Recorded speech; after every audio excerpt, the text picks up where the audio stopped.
those two fellows I say. I appreciate it. It's very humbling. So I'm not going to have any more questions to ask you.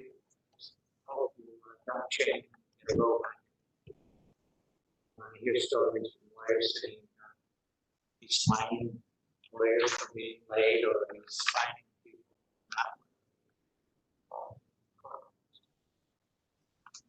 not being serious.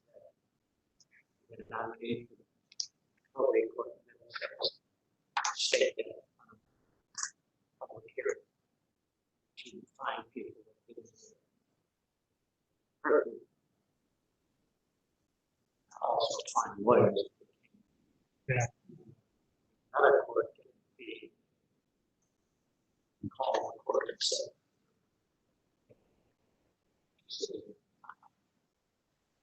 I don't know whether she has done that to date. I've heard the stories about her in Middlesex, but I don't know whether I can only tell you if you would find me, I would not pay. Nothing I can do about it. So with that said, I'm going to go away next week. A little bit of a beating here today. Looks like he can handle it. I appreciate it very much, your time, and also for speaking with me. I appreciate it. Thank you, Counselor. I ask all of the nominees the procedure that got you here, and how many people were present at the J&C hearing when you went? I think there were 10 people. There were 10. Okay. And you know, there's 21 appointed by the governor to have the awesome responsibility to recommend you. So 21 recommended you, 11 never saw you. So that has nothing to do with, you know, your qualifications, your experience or whatever. I'm just venting, it's wrong. But anyway, so that's it. So was the chair present? I believe he was with the other panel, and I. He was? Yes, and I had Yep. Roberto. You know why I asked? I have never asked that before. Well, I'm all alone. I have, the reason that I asked you that is because the most important quality to me is empathy in a judge, and we don't always see that. And I know I meet with everyone. In 21 years, I met with everyone from parole board to judge. And the parole board doesn't go. It's just the judges and clerk magistrates that go to the J&C. But I always ask the nominee, if the chair is present, what question did he ask? And everyone knows that empathy is a priority with me. And they all tell me, he asked, what's your definition of empathy? And I always thought that was interesting. So anyway, so there were 10 present. Okay, so how long was it after you, I mean, when you leave the J&C hearing, do you have any indication of you are being considered, or did they tell you anything, or do you get a letter afterwards, or is there any follow-up? So I may be a little bit off on the exact process because it was a while ago, and your head is spinning. So, you know, when you're in there, it's however long you're in there, it seems like 2 seconds when it's really 35 or 40 minutes. So I believe when you leave there, you don't know, your understanding is you'll hear when you hear, and that's it. There's no indication that you've made the cut or you haven't made the cut. I mean, I was treated very cordially, very professionally, but it was just, you'll hear from us. And I think. So what was the time that you were called to see the governor, lieutenant governor, the legal counsel from that interview? So I think it was probably maybe 3 or 4 weeks after that I received probably an email or a phone call to, I think it was an email first. So after that, was it months or weeks or whatever after you had the interviews? So I think it was, I think my interview was in October sometime. And then I think I heard in November, or probably right after Thanksgiving, I think it was right after, so it might have been a little close to a month before I heard anything. And then I received an email, I believe, to meet with Lauren and Bob Ross. I met with them, I believe, in December. And then, then we have Christmas and New Year time period. And then I think it was right after the first of the year, I was contacted to have a meeting with the Lieutenant Governor. So you were told that you were going to be appointed at what, November or after that, or? No, 2 weeks ago. Okay, so you just were in limbo. You didn't know if you were going to be appointed till 2 weeks ago. Correct. Okay, We had the okay. Corona pandemic and everything shut Yeah, down, and I was yeah. not surprised that I was. Okay. I'm very impressed with you. I don't have a poker face, and I don't always let people know how I feel about a nominee until I vote. But I have to tell you, I voted for, Judge Kaplan, and I have great respect for her. And, I wish you were here in person, but boy, she put that in her letter, and, a high regard to her. But to leave a judgeship and to recommend someone to take your place, you couldn't get a higher recommendation to that. I have to say that again.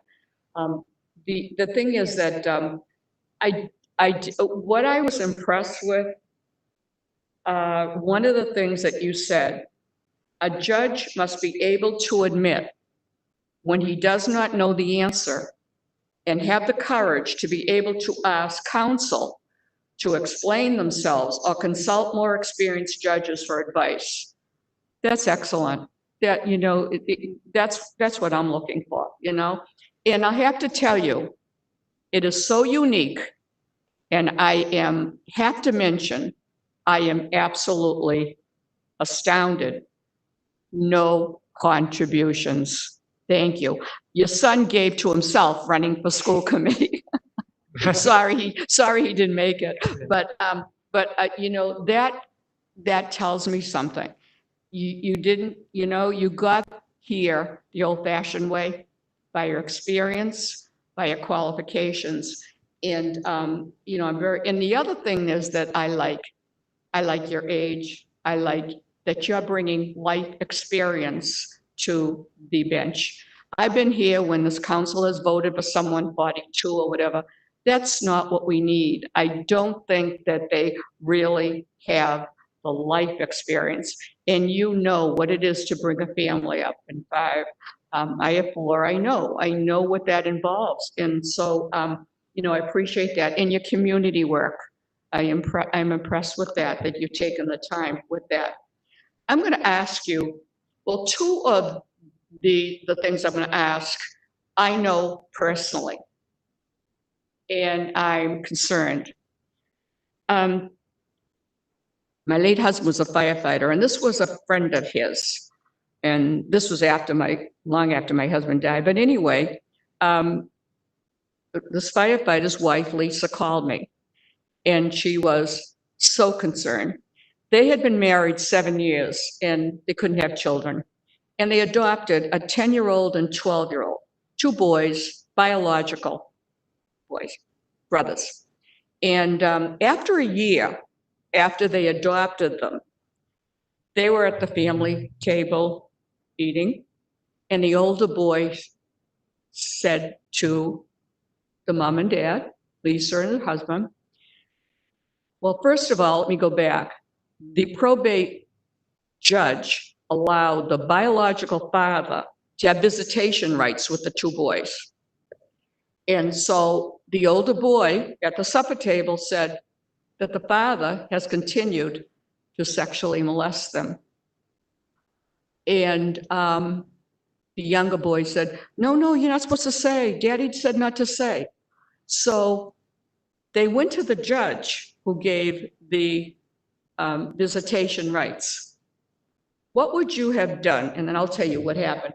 What would you have done if you were that judge? What steps would you take? Well, obviously it's credible. I would immediately terminate parenting, based on that factual pattern, what I've just heard, I'd immediately terminate the parenting time until we could get more information. It would obviously be a referral to DCF and the authorities. What comes first, getting the information or stopping the visitations? Stopping the visits. Stopping the visits. It took 1.5 years the visitations to cease. That's not justice. That's not justice. Early, maybe 20 years ago, I voted for someone. You know, I don't have a crystal ball. Some judges have disappointed me, and this one did. And I read about it in the Boston Globe.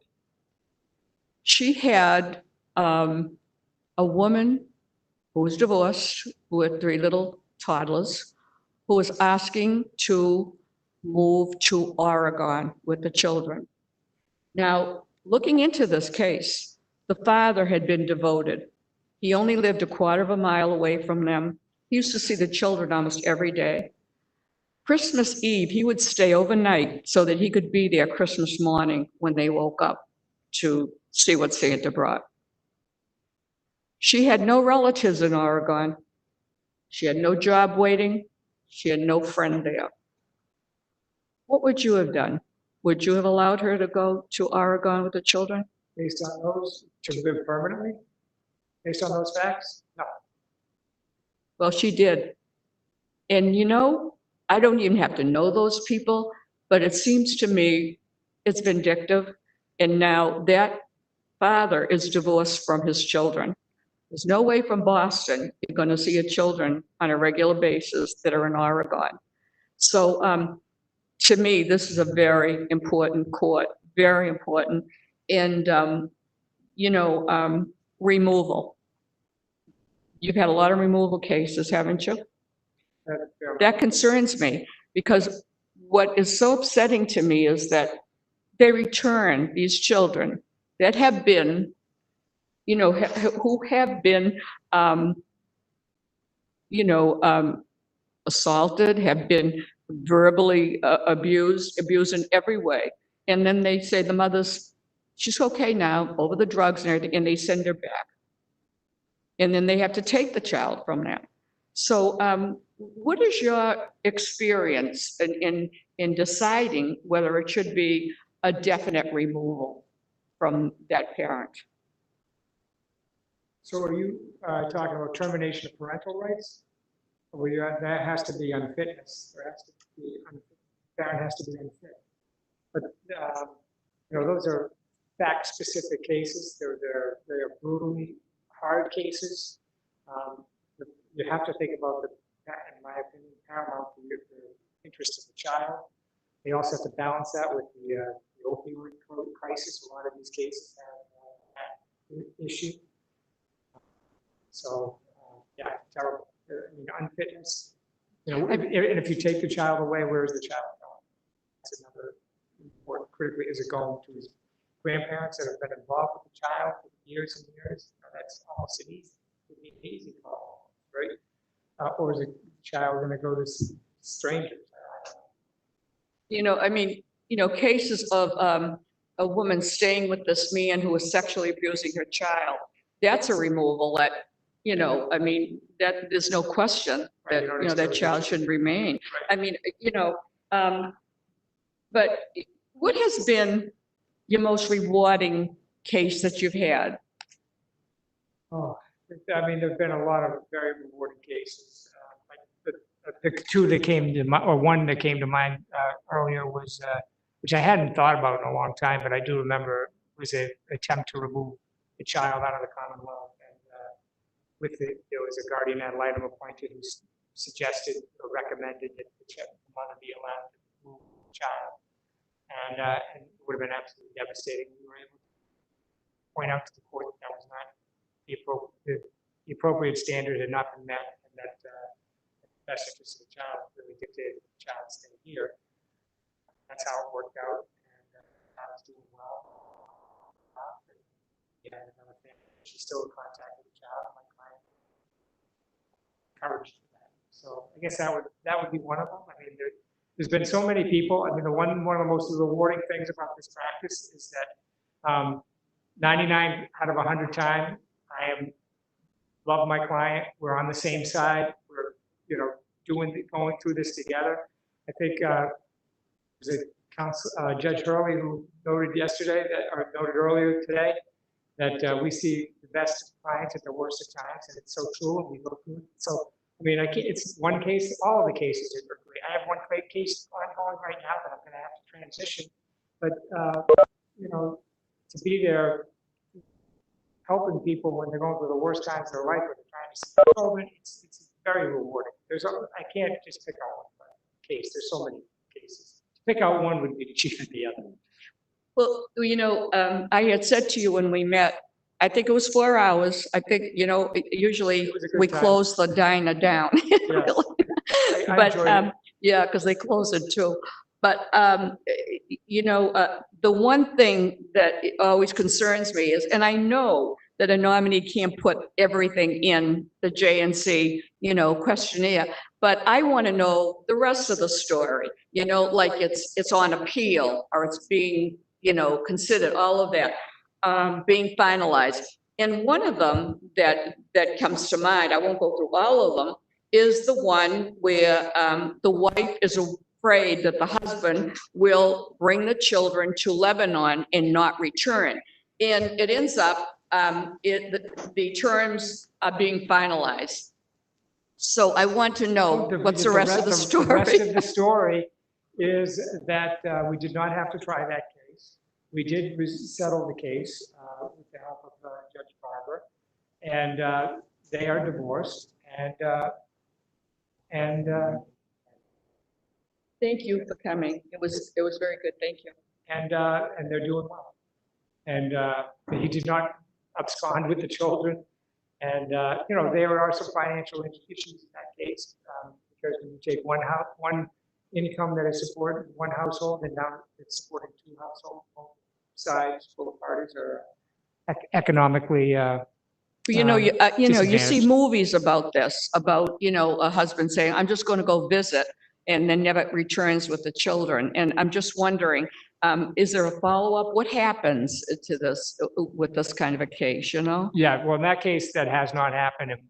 I would be shocked if it did happen. Both parties are from Lebanon. They both have family in Lebanon. So I imagine my hope would be, not that I've had much contact with them in the last several months, but would be that they time their trip to Lebanon and go at the same time. And I won't go through all of them, but the ones that come to mind, the one Borges and okay.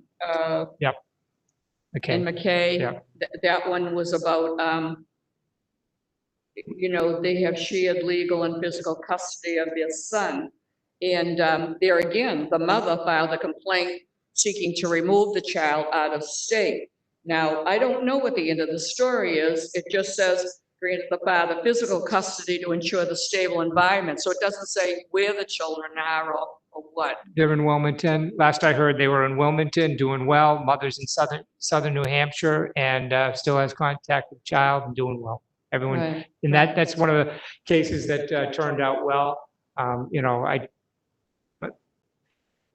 So not to get too involved, my practice is I don't feel like you make a lot of hay by yelling at people and screaming at people and getting angry at people. If we can't agree, then let's just have the judge decide. So I think that helps with the parties in so much as they're not, they're already at odds. You don't need to put gasoline on the fire. So I think that approach works, and therefore we're able to move forward and get along as best they could. Would you ever turn off a recorder while you're in court? No, There's no circumstances where you would. I can't imagine that I would even have the authority to do that. So we should do that. Okay. When you have someone that is a non-citizen and someone that is a citizen, do you distinguish, do you have any difference the way you would judge these two No, people? I do not. You don't? Okay. being all alone where there's no other councils that can hear this, I'm hesitant about going on with more questions because, I just wanted have the opportunity to give as much information as you can for the councils. What happened to the remote? Where are they? Not on. I don't know, but anyway, yeah, it's, no, I'll tell you, in these days, in these times, I mean, being a judge in the probate court is so much difficult. It has to be so much more difficult because society has changed. I mean, I'm sure 30 years ago or whatever, they didn't have these kind of things. And, it breaks my heart, the child abuse and everything. And that's what you see. And you have to make, decisions that are life-changing. Have you followed up on any of these to see, like on a removal, to see what happened to that child, or was that child adopted or whatever? Have you ever, gone to see what happened with these children? I would, yes. I mean, like I said before, I have a good relationship, I think, with most of my clients, and they stay in touch, just whether it's just a quick email to say everything's good, well. But most of I do, or I'll hear from clients 10 years, 15 years after the fact. I don't know if you remember me. I'm like, how could I forget you? You're there during their lowest point. So yeah, I mean, I think, yes, I do stay on top of that. Well, I have to tell you, I mean, like I said, I don't have a poker face. You have all the things that I want. I mean, your ethics, your candidness, everything, that I want in a judge. And I'm really, and, and you didn't get here, in a political way. You don't know anybody here. That means a lot to me because I see so many people, judges, they're all family, they're all relatives, father, son, nephew. And it's so refreshing to have someone come in and just be judged on your ability.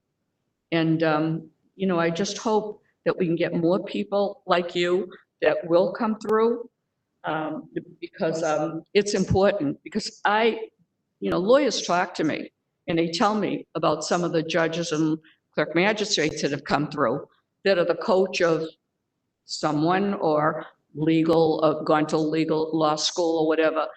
That's not what I'm here for. And it's not always popular to do the right thing. And I'll tell you, I can't be more pleased, I'm being redundant, that you have gone through. And this is your first time that you applied.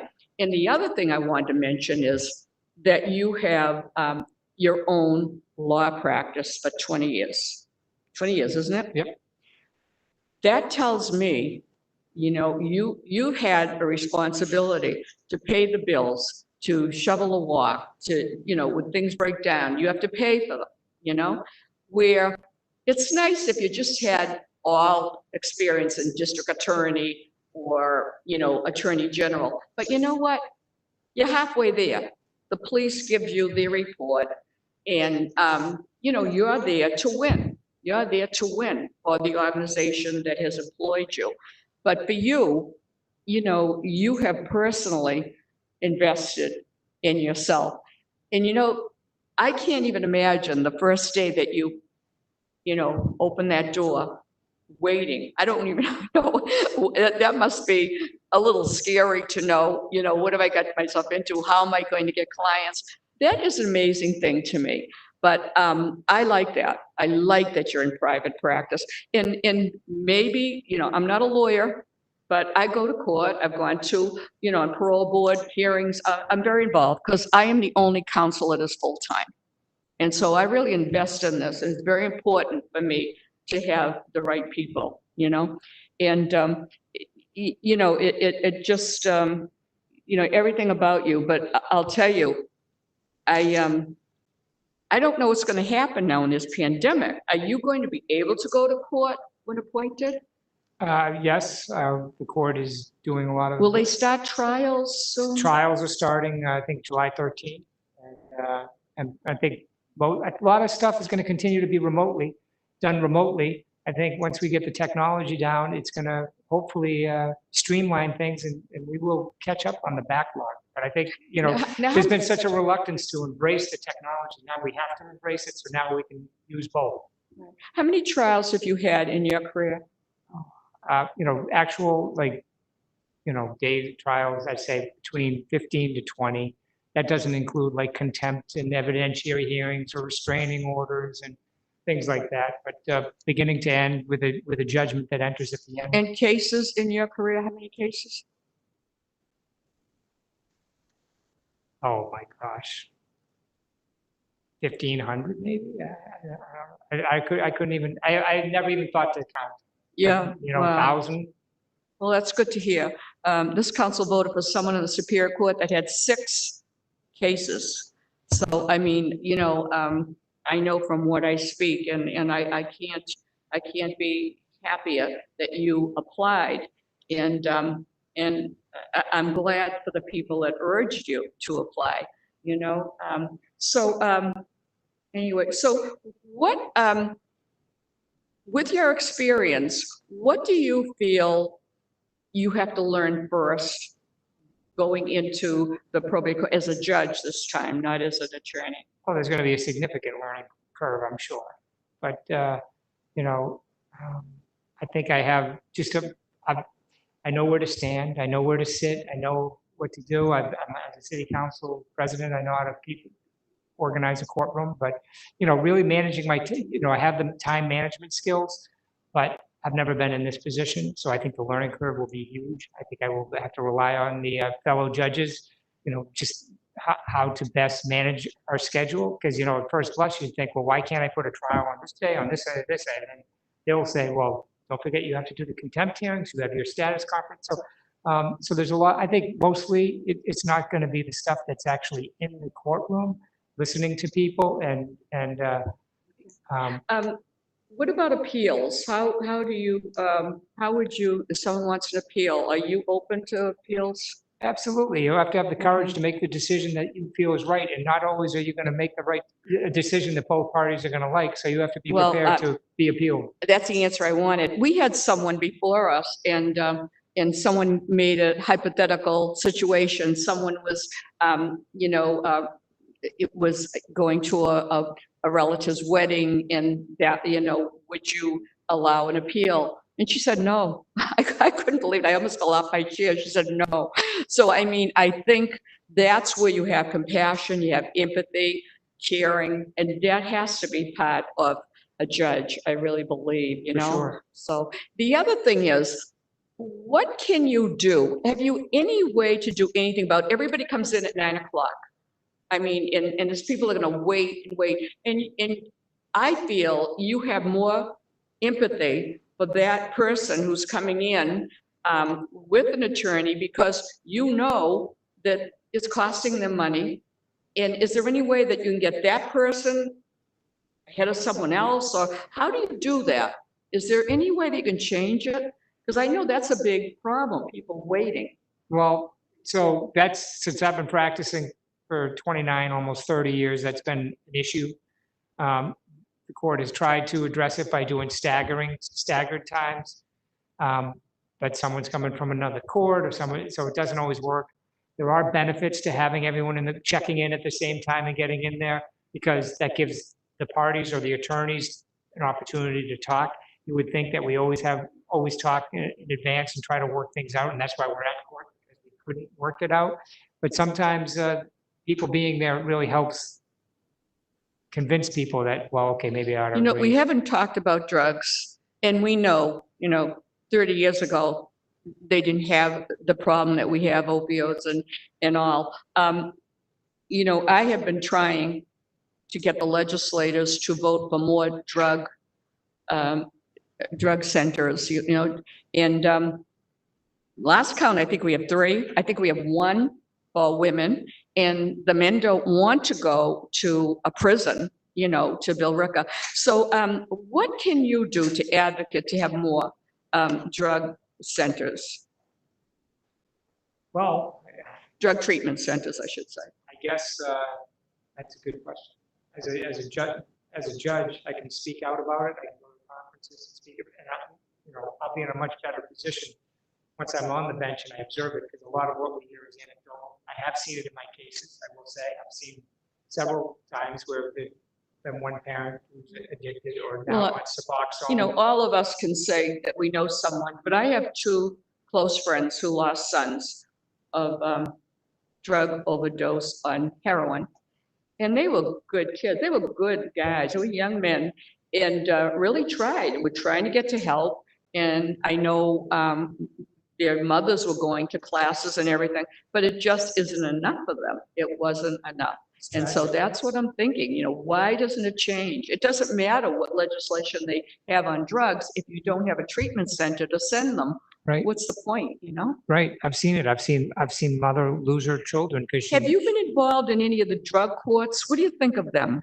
I think it's a great idea. In my practice, I'm not involved in that. That's all in the district court. I've got, my only exposure to it is I've had one of my clients was in that situation. He was going through his divorce, but he also had to go through the drug court as well. Well, I went to a drug court graduation, and I'm telling you, tears came to my eyes to hear these people come up and testify what it has done for them.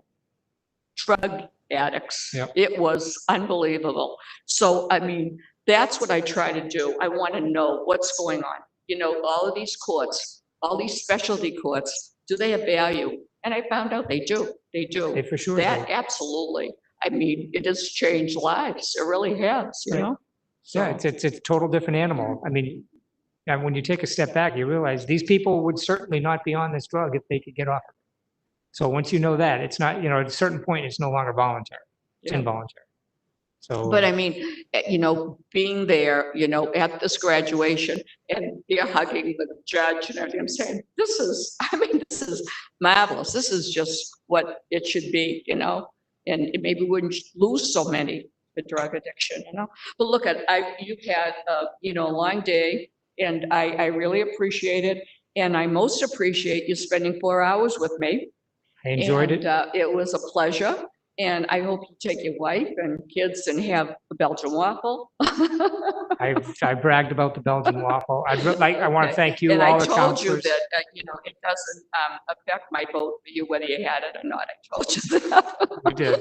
But I mean, didn't when even Justice Hines and Justice, Gant and Justice Island have had it, you're on the Hall of It Fame. was good enough for them. It was good enough for me. But anyway, I thank you. I am sorry everybody isn't here to thank you collectively. You're alone. But I feel very strongly that this council is very impressed. I really, really mean it. And I especially want to thank Judge Kaplan for the time she took in writing that letter. It was as if we had her here. I wish she had been here, but that was great. So I want to tell you that next week on the 15th, we will have an assembly. We stopped for an assembly today, but we didn't have a vote for any nominee. But next week, when Lieutenant Governor opens the assembly, I will nominate. I'll put your name in nomination and we will vote. And I will be very proud to nominate you. And I wish you all good luck. I'm really so pleased. We need more people like you. I wish we could clone you. Well. So I thank you. I don't have anyone to thank here, Well, but Just briefly, if I could just say thanks. So I'm going to adjourn. Okay. Thank you very much. Thank you to the governor, Lieutenant Governor, Lawrence. Thank you, everyone.